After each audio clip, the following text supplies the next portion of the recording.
आइए मित्रों, हमारे YouTube चैनल स्वाध्याय में आपका हार्दिक स्वागत, अभिनंदन। आज हम आपके लिए लेकर आए हैं भगवत प्राप्ति के विविध उपाय इस शीर्षक पर। ज्ञानवर्धक प्रेरणादायक ज्ञान चर्चा। अगर आपने हमारे चैनल को लाइक और सब्सक्राइब नहीं किया है तो आपसे निवेदन है, कृपया चैनल को लाइक और सब्सक्राइब अवश्य करें। इस असार संसार में 7 वस्तु है सार। 7 उपायों के बारे में आपको बता रहे हैं। संग, भजन, सेवा, दया, ध्यान, दैन्य, उपकार। संग से यहां सत्संग से तात्पर्य है भगवत प्रेमी महात्मा पुरुषों और सत शास्त्रों के संग से मनुष्य को जो लाभ होता है वह अवर्णनीय है। भगवान की महत्ता सत्संग से ही जानी जाती है। सत्संग से ही जीव का अज्ञान अंधकार दूर होता है। गोसाई जी महाराज कहते हैं, बिनु सत्संग न हरि कथा, तेहि बिनु मोह न भाग।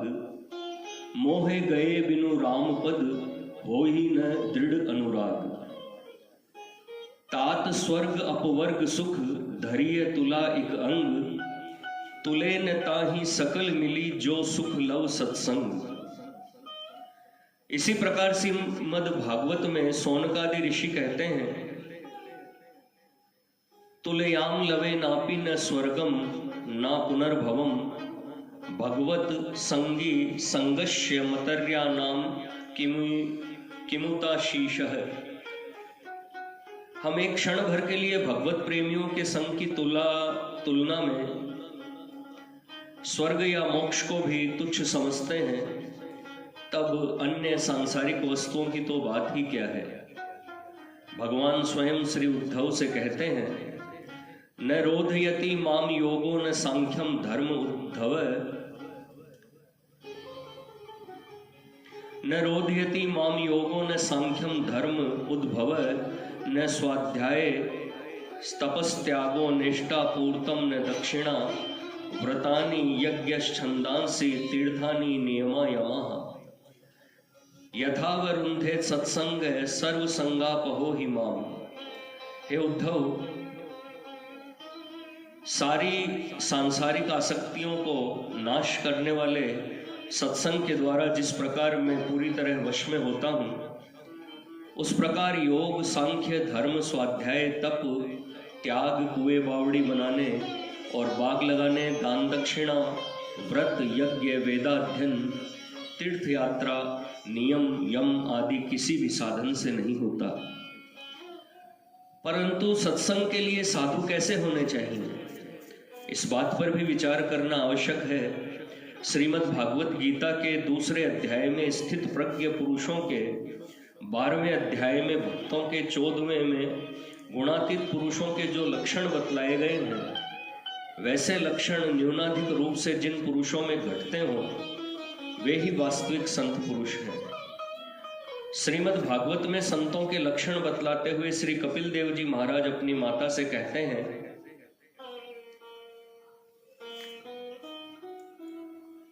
हे माता, जो द्वंद्वों को सहन करते हैं, दयालु है, सब भूत प्राणियों के निस्वार्थ प्रेमी हैं, शांत हैं, जिनके कोई भी शत्रु नहीं है, शीलता ही जिनका भूषण है, जो मुझ भगवान में अनन्य और गूढ़ भाव से भक्ति करते हैं, जिन्होंने मेरे लिए समस्त कर्मों और स्वजन बांधवों के ममत्व को भी त्याग दिया है, जो मेरे ही आश्रित हैं, नित्य मेरी ही कथा कहते सुनते हैं, ऐसे मुझ में लगे हुए चित्त वाले वे साधु त्रिविध तापों से पीड़ित नहीं होते। ऐसे वे साधु समस्त आसक्तियों से रहित होते हैं और वे ही आसक्ति के दोष का नाश कर सकते हैं।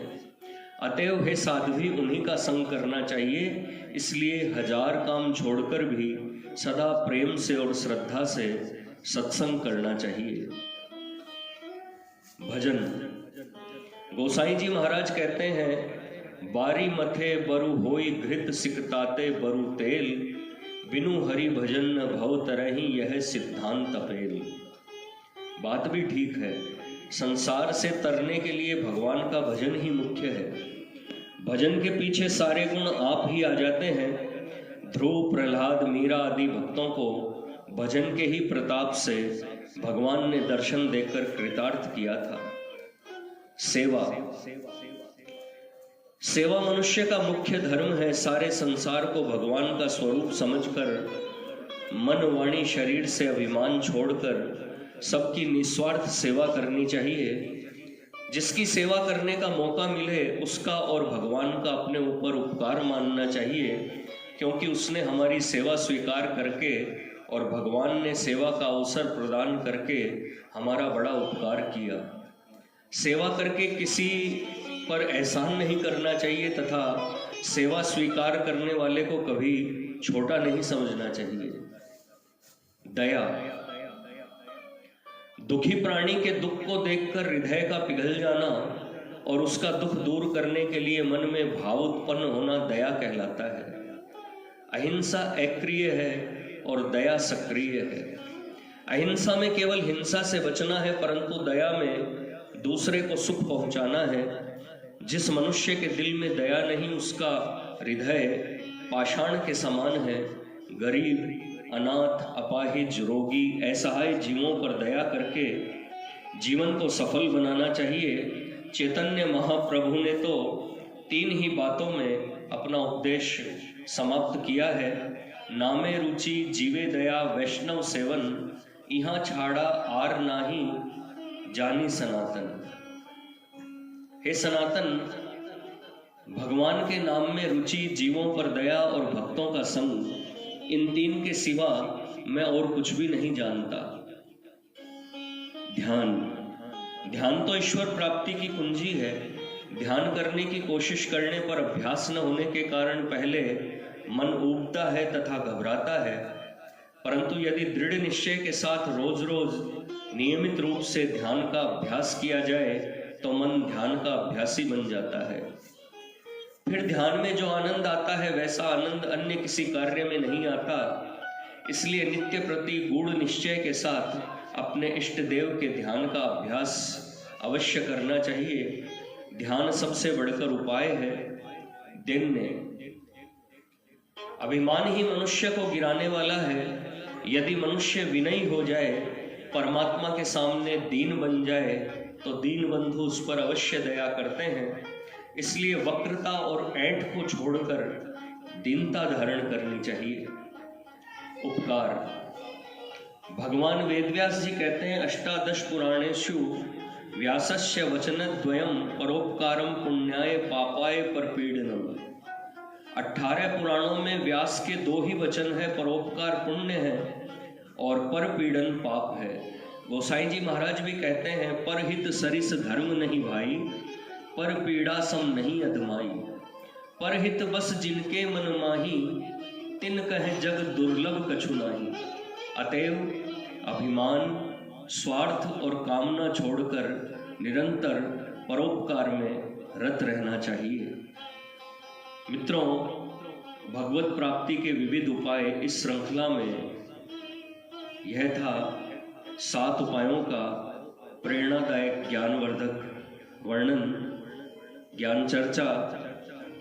अगर आपको हमारा चैनल पसंद आए तो इसे लाइक और सब्सक्राइब अवश्य करें। धन्यवाद।